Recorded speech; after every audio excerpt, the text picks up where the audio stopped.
Jadi setelah haid normal 7 hari, nah setelah itu apa nih, belum bersih 15 hari. Iya, Ustaz. Maksudnya gimana nih, belum bersih 15 hari? Maksudnya di hari ketujuh, setelah hari ketujuh masih gitu ya? Sebelum sampai hari itu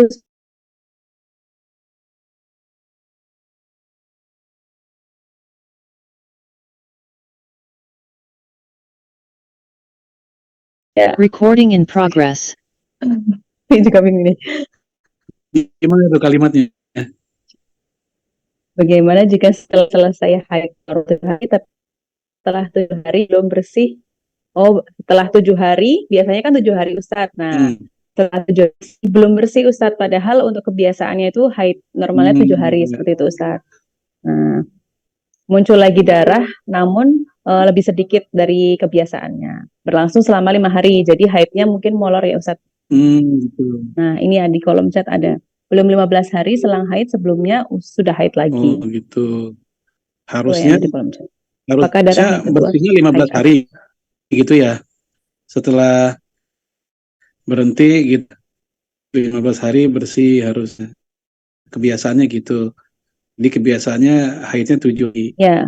Kemudian bersihnya belum Oh, lengkap bersih 15 hari, tahu-taunya keluar darah lagi gitu ya. Di setelah hari itu ketujuh Ustaz. itu. Hah? Oke. Ini jadi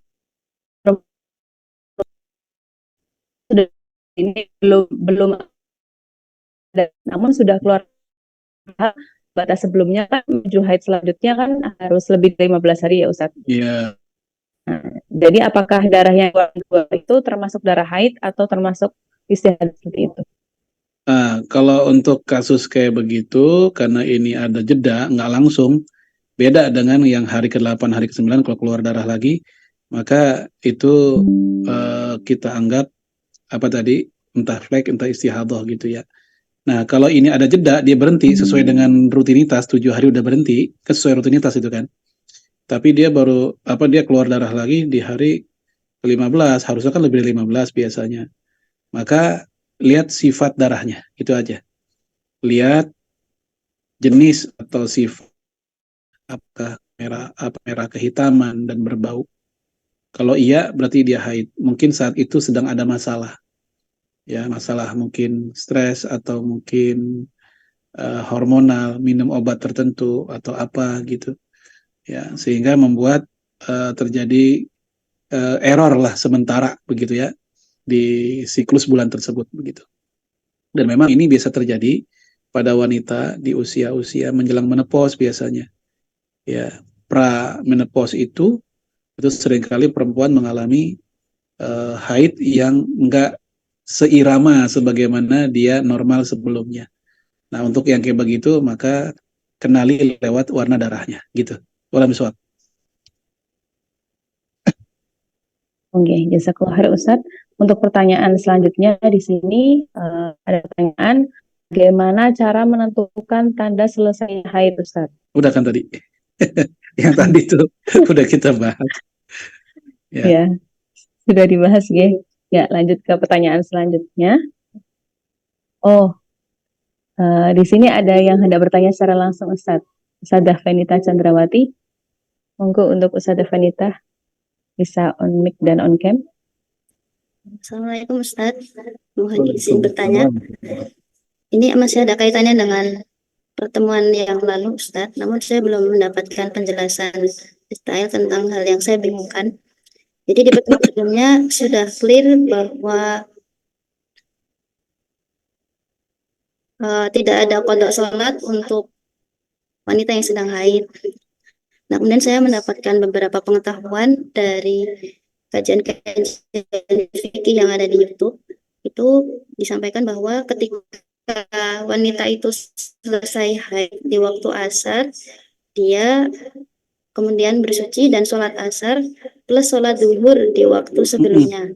Begitu juga dengan sholat maghrib dan isya. Selesai haid itu di waktu isya, dia bersuci, sholat isya, kemudian sholat maghrib gitu. Sebagaimana sholat jamak. Itu bagaimana ya Ustaz? Ya, itu pernah disampaikan oleh para ulama kita, bahkan ini menjadi pendapat mayoritas fuqaha, bahwa kalau perempuan haid, mengalami suci atau berhenti dari haidnya sore hari, anggaplah jam 4, jam 5 gitu ya, udah waktu asar, maka hendaknya dia mengqadha asarnya, melakukan sholat asarnya, kan udah lagi asar tuh ya, belum maghrib, maka dia karena waktu asar dia harus sholat asar tetap. Bagaimana dengan zuhurnya? Jumhur mengatakan tetap dilakukan zuhur juga dalam apa, rangka kehati-hatian. Karena bisa jadi dia sebenarnya udah bersih sejak zuhur, gitu. Cuman memang total bersihnya di waktu asar. Ini pendapat mayoritas. Demikian pula di saat dia haid bersih di waktu isya, maka yang dia lakukan bukan hanya isya tapi juga maghrib. Jadi memang itu pendapat mayoritas.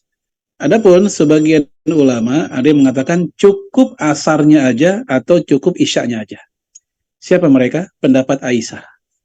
Ya, Aisyah radhiyallahu anha, kemudian Ibnu Taimiyah, dia ikut pendapat yang mengatakan cukup sholat di waktu dia berhenti haidnya saja, di waktu dia ya awal sucinya saja. Jadi emang ada dua pendapat masalah itu ya. Mayoritas mengatakan iya diqadha yang satu waktu sholat sebelumnya. Sebagian lain mengatakan tidak perlu, cukup dia sholat di mana dia berhenti haidnya gitu. Wala miswab. Ya. Terima kasih Ustaz. Jazakallahu khair. Ya, Oh, baik, iya. jazakallahu khair Ustadz. Masih ada waktu 10 menit ya Ustadz. Kita lanjut ke pertanyaan selanjutnya yang ada di Google Form.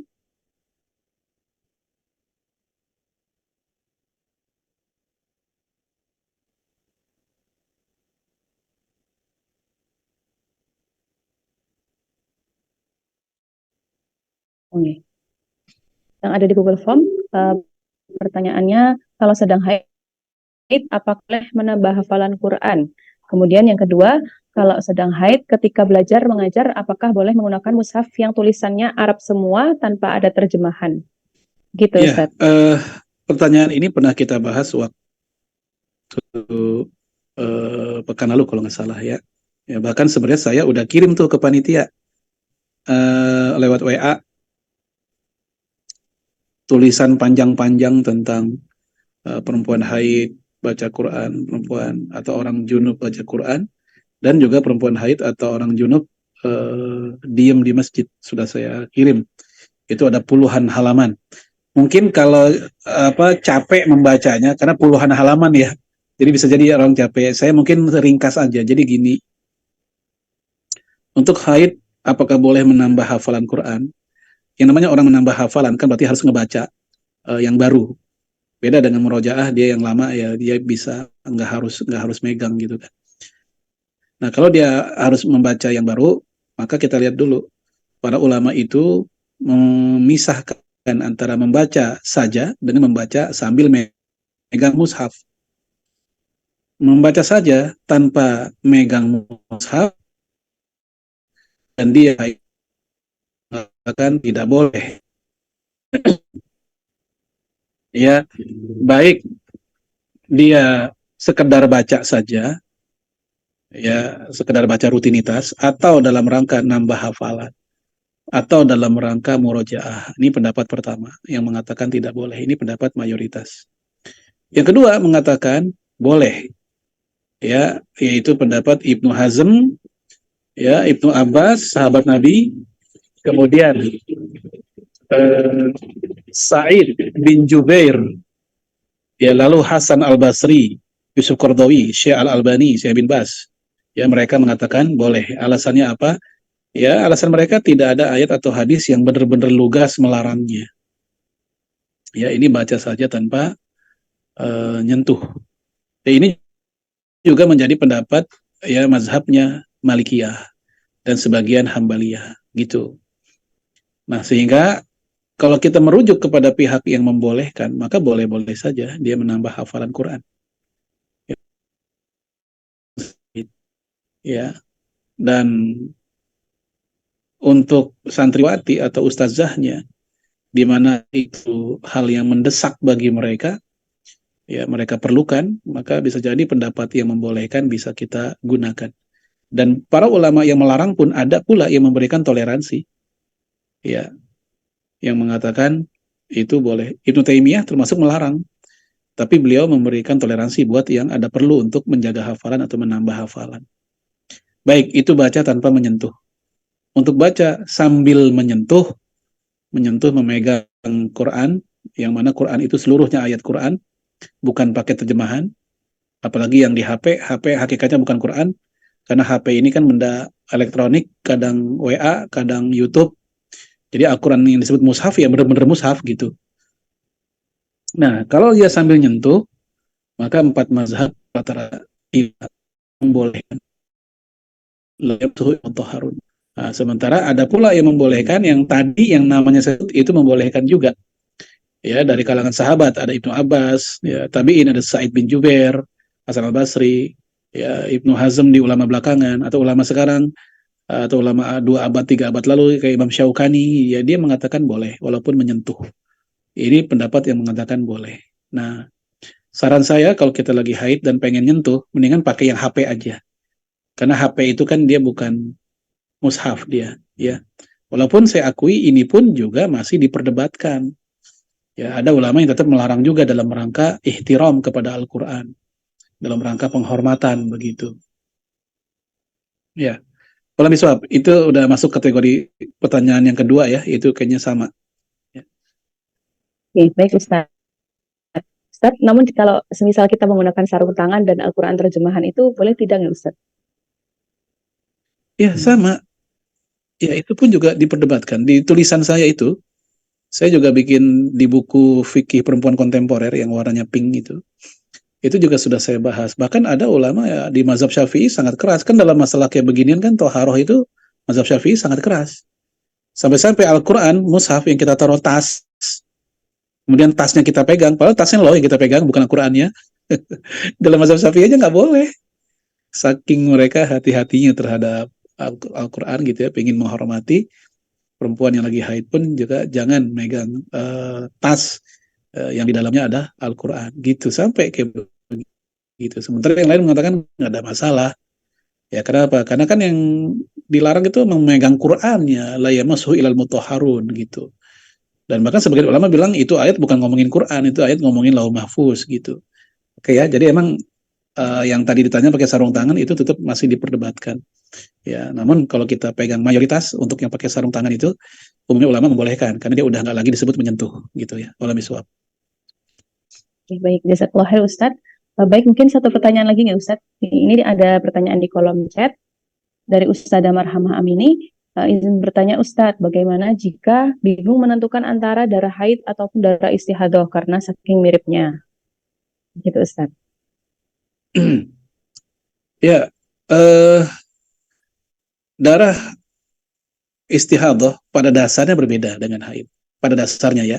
Tadi udah kita bahas dia merah yang agak cerah, yang terang atau merah standarnya darah. Sedangkan darah haid itu merahnya merah gelap. Itu aja. Jadi patokan dasar itu dulu. Ya, kalau seandainya mirip, maka patokannya untuk nifas hari saja yang menurut jumhur yaitu 40 hari. Gitu. Nah, selebihnya adalah istihadah atau flek atau sebab yang lain. Ya, itu kalau memang kita melihat kok darahnya nggak terlalu beda. Kok ini terang juga nih. Kan kita lagi nifas nih 40 hari warna darahnya gitu. Kok ini keluar terang juga. Maka kemungkinan bisa jadi itu darah flek. Ya. Atau sebab yang lainnya. Nah, kalau darahnya gelap barulah itu sebagai darah haid. Emang ada perempuan habis nifas langsung haid? Ada. Bahkan salah satu ciri kalau kita tanya ke orang-orang kedokteran, ciri wanita yang sangat subur itu adalah kalau habis nifas dia langsung haid biasanya. Ya. Malah ada juga wanita yang nifasnya enggak haid-haid. Ya, ini kebalikannya ya, enggak haid-haid sampai berbulan-bulan lamanya. Malah ada yang sampai setahun baru haid setelah nifas tuh. Ya. Kalau bisa, tapi itu pandangan kedokteran. Jadi kalau untuk yang langsung, yang terus ke haid, atau lewat 40 hari masih keluar darah, ya lihat aja warna darahnya. Kalau warnanya masih udah gelap, mungkin itu haid. Tapi kalau warnanya masih sama atau segala macam, mungkin itu darah istihadhah atau flek. Ya, kepatokannya tetap ke 40 hari tadi, sebagaimana pendapat jumhur. Walau biswab. Ya. Oke, baik, jazakallah khair Ustadz. Afwan Ustadz, masih ada yang resen, apakah diizinkan untuk pertanyaan satu lagi? Satu Silakan ya? Ustadz. Gitu. Oke, Satu. oke, monggo Ustadzah Fenita. Saya ya, boleh. Oke, boleh. Ustaz, mohon maaf, tadi ada satu pertanyaan yang terlupa.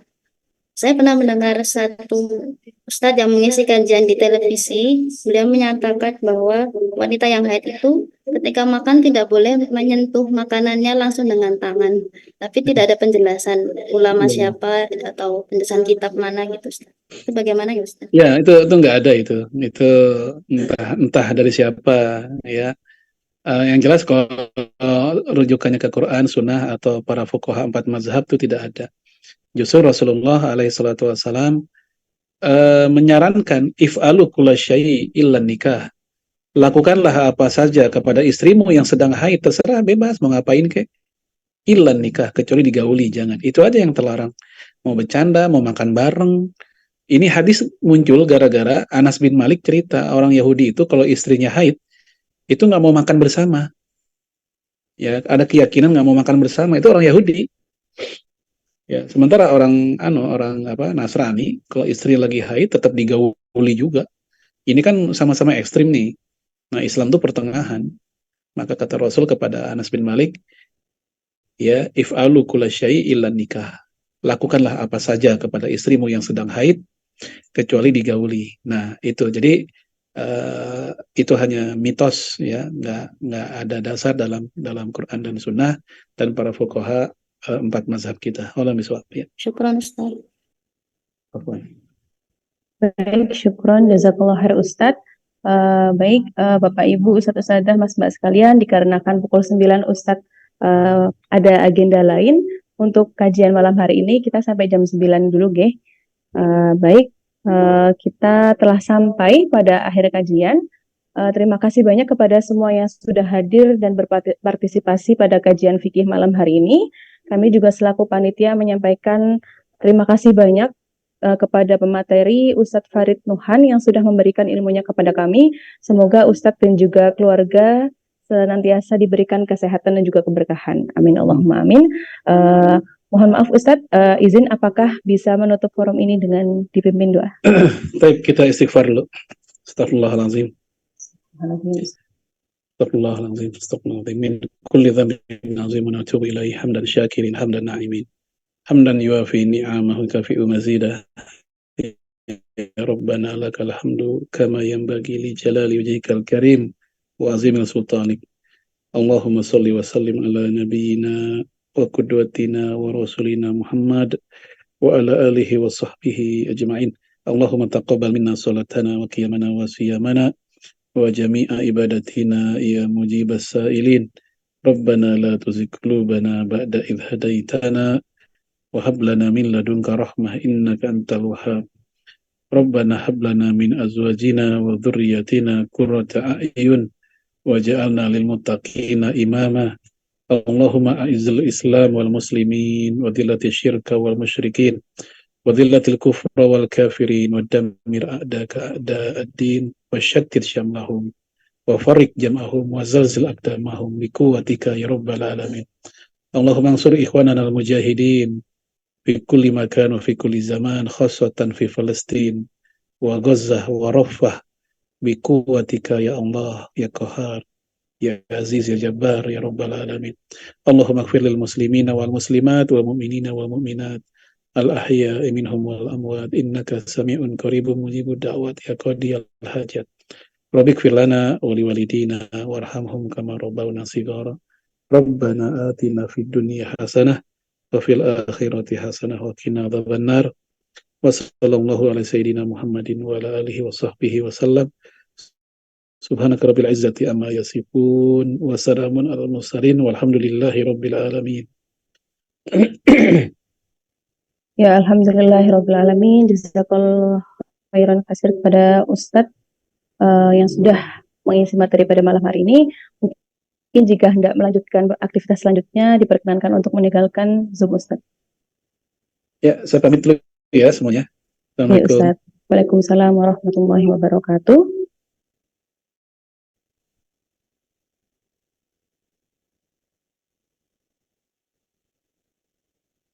Oke, baik untuk Bapak, Ibu, Ustaz dan Mas Mbak sekalian, insya Allah pertanyaannya belum terjawab, ditanyakan kepada pekan selanjutnya. Recording stopped. Ini itu dari panitia, ada yang hendak disampaikan lagi atau cukup ya?